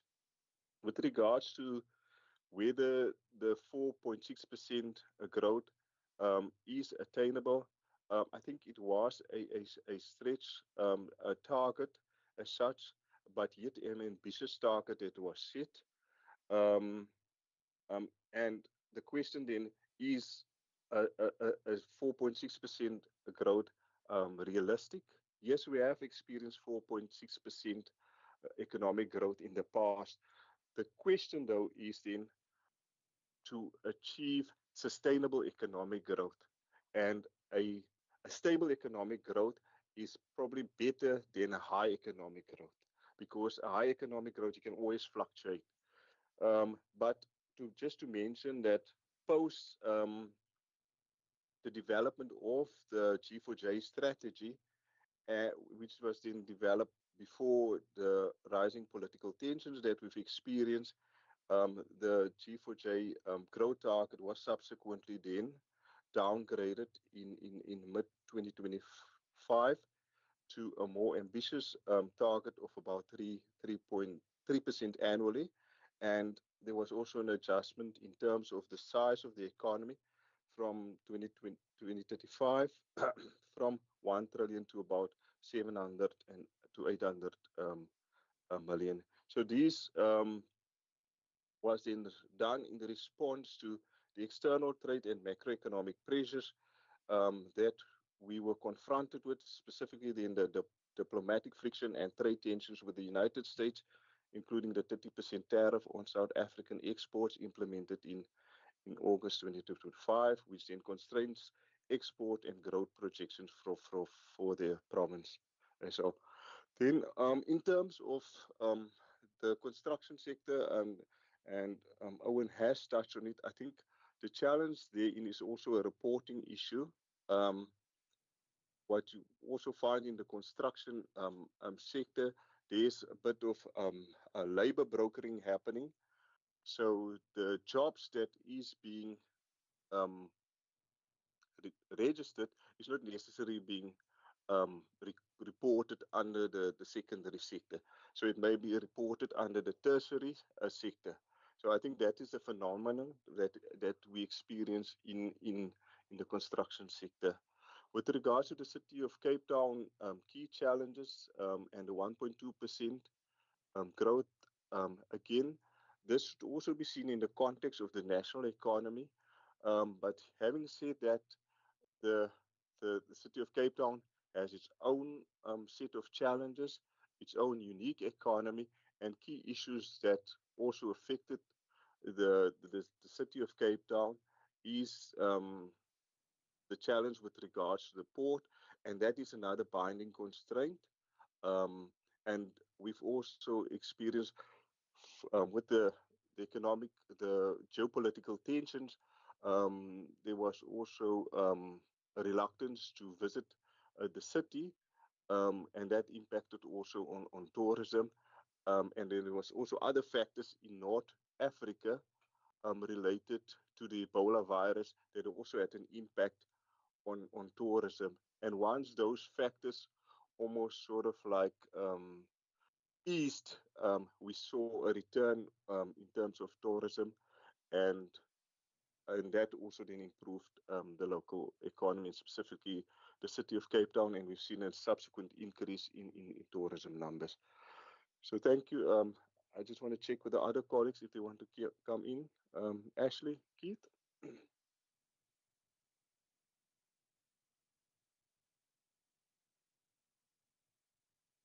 Malcolm, thank you. I think you've covered all the critical aspects. Naturally, it's also with regards to the structural makeup of economies. One has alluded to that as well. One thing also to take into account is that South Africa is an open economy, and that global factors have a overriding influence on local economic performance. It's not an excuse, but it's the reality. So, yeah, that's just my 2 cents for now. Thank you. Thank you very much for those responses and those contributions that have been made. I'm just looking to the committee members for any further follow-up questions that they may have. Honourable Nkondlo, you can go ahead. No, thank you, Chair. I would really like if the colleagues could really come back and just try and understand better over and above the labor broking. One would also want to understand the extent of that labor broking, and its implication, not to help us understand the data of employment, especially because we are a province that invests a lot in infrastructure. We have actually amalgamated 2 departments towards consolidating our infrastructure book. So for me, I think we would be very much interested in understanding those numbers.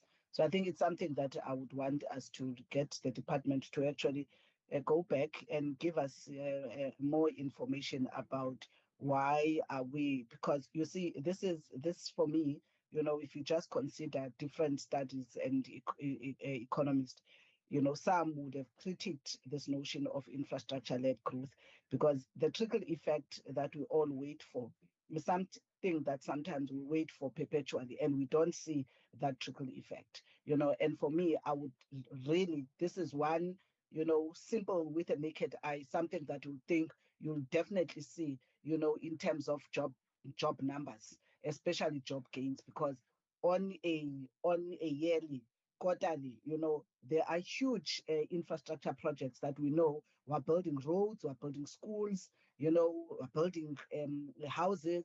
There's a lot of infrastructure projects that are out there. So for me, it's important that we see those as indicator that indeed at that level, of the jobs, we are seeing the job gain. So I would really like to see that, including, I think, fair argument made about, those that are earning better and can spend. It's a reality that even those that are earning better, with the other inflationary pressures, the current reality is that people are no longer, I mean, the middle class that we have been seeing has been eroded, and it's actually getting into a point where it cannot spend. So I want to support and I agree with the notion of the demand side of things, because obviously you can't continue to think, you boost the supply side, of the economy without, its requisite demand side. And perhaps, the conversation must continue.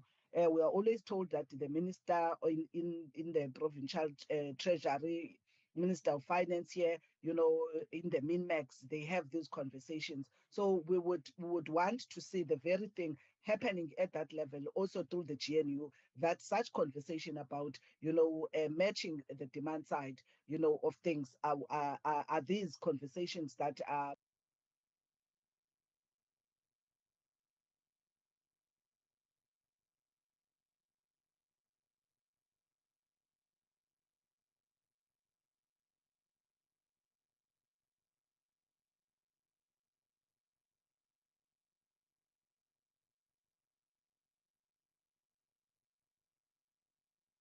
You are muted, Member Nkondlo. Okay. If we continue on the modern, economic development, that assumes that if you build, the high-end economy, you believe that the trickle effect, is gonna come. Many economies have been waiting for this trickle effect.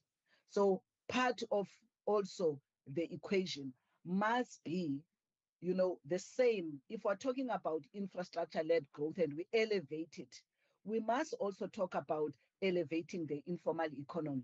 We are not doing people a favor. People want to participate in the economy. The people that are now, reduced into some government social spending, whether through grants and other, that is money that the state could redirect and help the productive capability of citizens, so that people who are stuck in the informal economy, because in the informal economy, it is very difficult. You mentioned, I think one mentioned in passing, the issue of crime. It's a serious issue.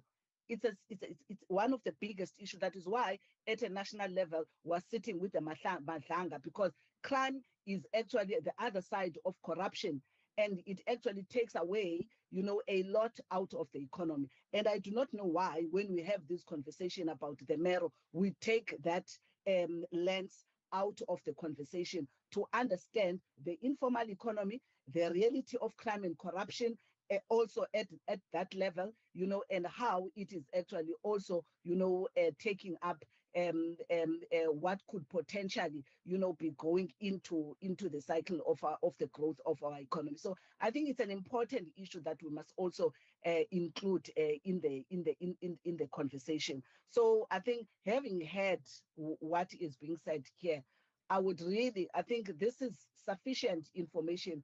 It helps us to understand what is going on. But further than that, colleagues, I think in the conversations that you are having, because you are part of Provincial Treasury, that is why one always asks, what is it that Provincial Treasury, with the taxpayers' money, what is it that you are financing? Because if you're financing something that we do not see, as one is asking about, you are financing, you're putting a lot of money, into the budget of infrastructure, and yet we are not seeing the jobs coming from the infrastructure.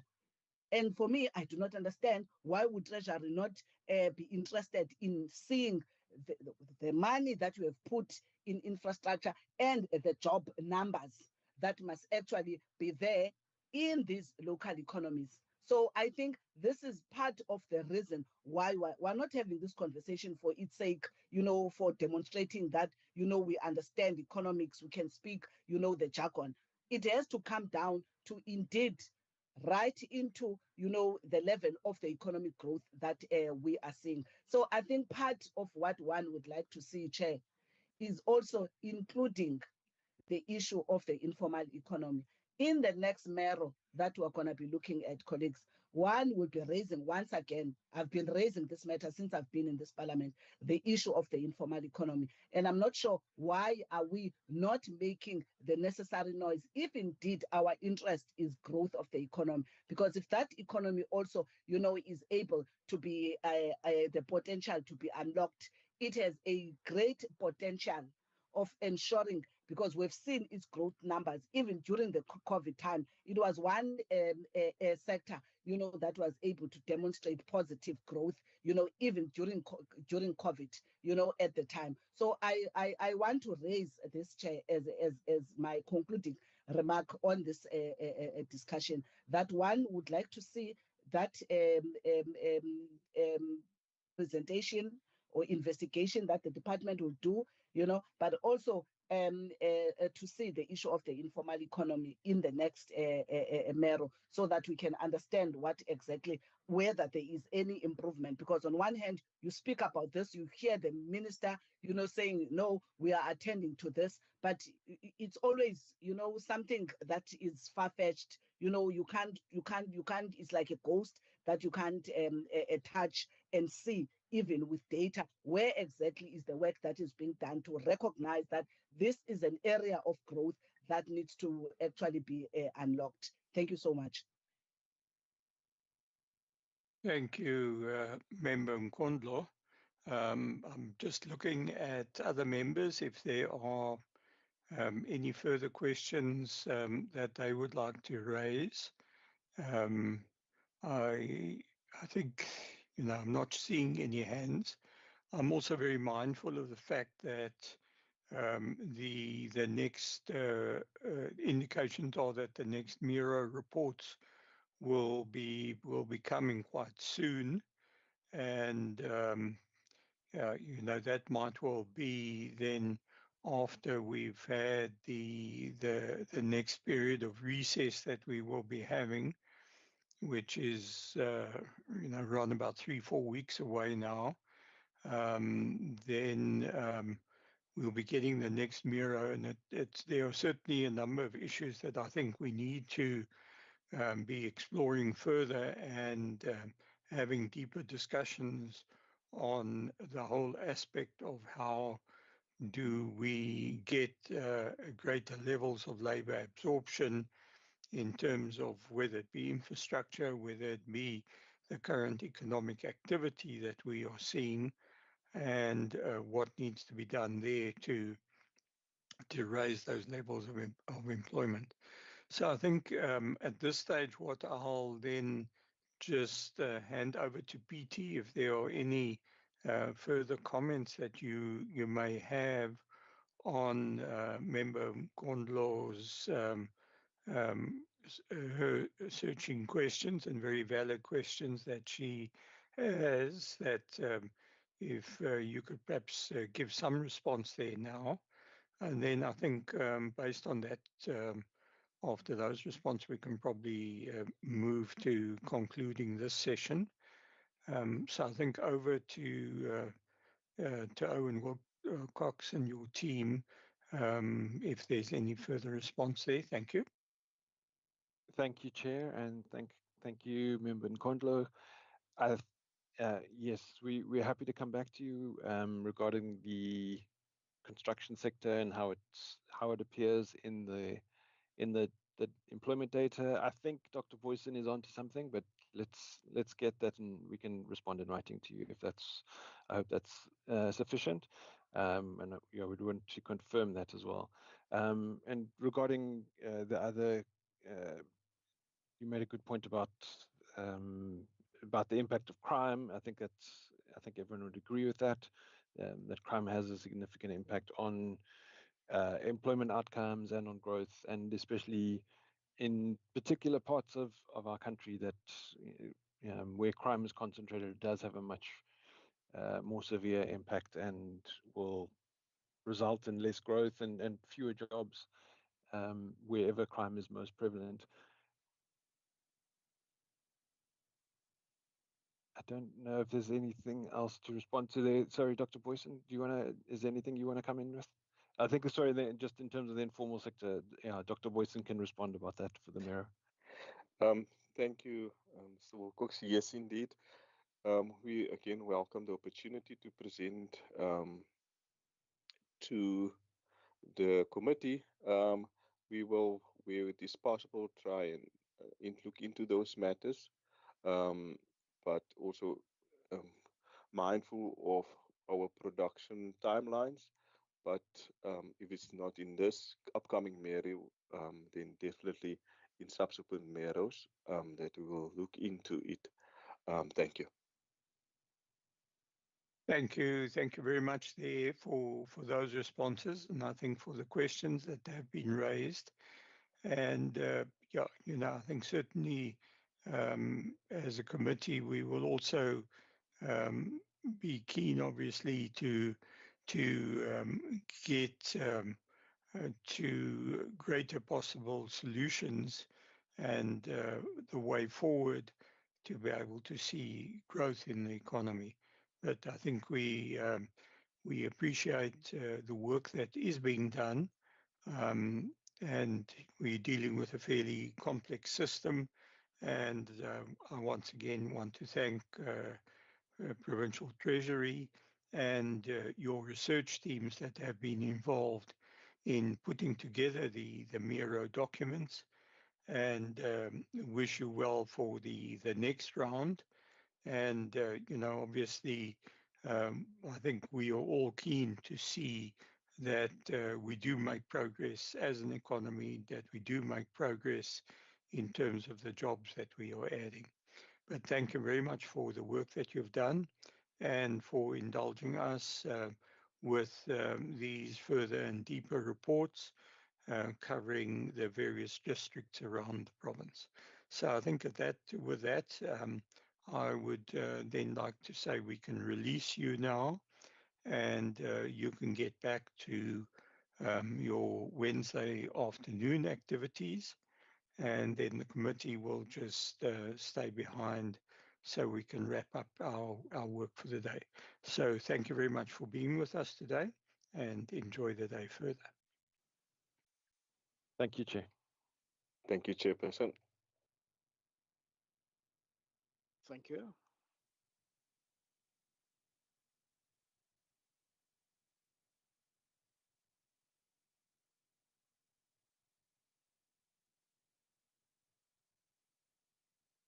Yeah, I think committee, I think we sort of have covered ourselves. I think we looks like we are down to about 4 members at this point in time. And I'm just looking to members perhaps just on the way forward on dealing with these aspects. I'm also very mindful of the fact that we've got the next round of Miro that is coming up soon. But at the same time, there are a number of issues that I think we need to explore further. And for instance, the informal economy is one area. The other aspect that has been a thread through all of these discussions being the level of labour absorption, and this whole aspect um, of call it jobless growth that we are seeing in certain aspects and in certain of the areas that the districts that we've dealt with today. And then this whole aspect of the level of concerns of our current sectors, which are the mainstays of our economy, and the various pressures that they are having. We've also mentioned the aspects of crime, and I've had a number of thoughts on trying to extract some further data. In other words, what are the other type of statistics? What are other measures that we possibly need to be looking at? And what I've included in the business plan there is an invitation to the Bureau for Economic Research and possibly Codera Analytics, and the latter being working on various areas of data analytics that they are exploring in terms of statistics that they are bringing forth, and then the whole aspect of what other areas and sectors of the economy we should, as a province, possibly be looking to invite try and encourage that level of greater economic participation with a view to creating additional jobs. I don't know, colleagues, have you got any comments on that, or that we can perhaps just move to conclude this meeting?